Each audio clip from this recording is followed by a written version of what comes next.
Fidel Castro died over the weekend, and I'm not here to talk about whether or not he was a good person or not, because I'm a 100% biased on this, because my family's from Cuba. So I think he's a douchebag and he's a cunt, and he should just be... I'm glad he died. But he died at 90. What I'm here to talk about, though, is President-elect Donald Trump and his cabinet's response to Fidel Castro's death. So even though I think Fidel Castro is a horrible person, he deserved to die, and he's not... He was an authoritarian, fascist dictator, or not a communist dictator. I'm glad he's dead. That being said, now that he's dead, we can normalize relations with Cuba.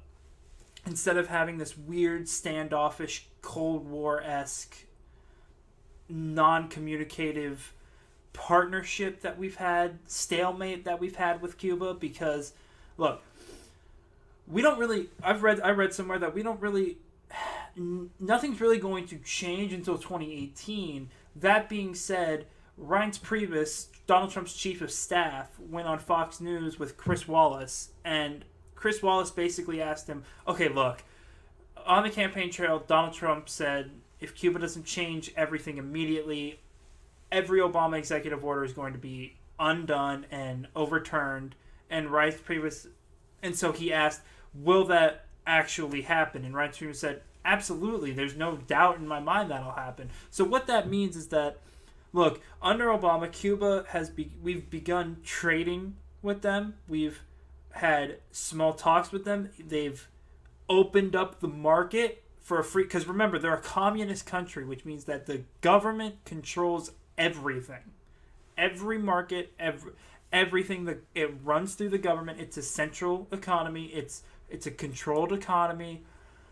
They opened up small businesses. So Republicans should be rejoicing for that and giving thanks.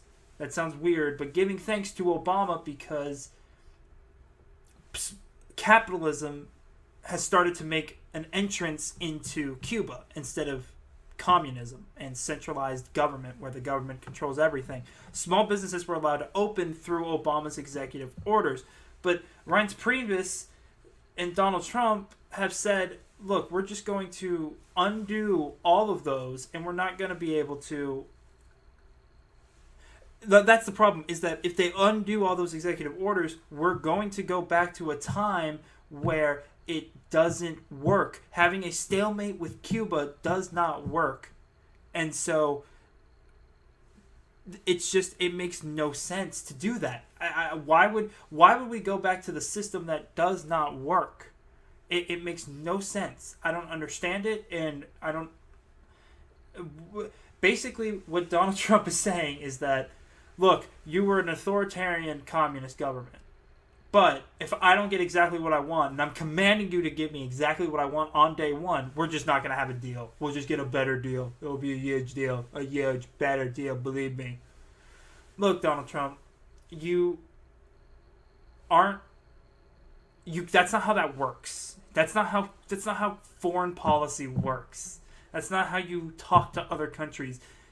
We made a deal with Cuba. Did we get everything we wanted? No, there's still no freedom of religion. There's not enough free market. It's still heavy authoritarianism. You don't have freedom of speech. There's all these things that we still need to accomplish, but you can't. They're a country. They have sovereignty. You make deals with them, but you don't push them for what you want immediately. That's just not how that works. You can't do that. So you have to make smaller deals that eventually lead up to where you want to be. And I don't think Donald Trump understands that. He's the art of the deal, but he sucks at understanding how deals are supposed to be made on a world stage.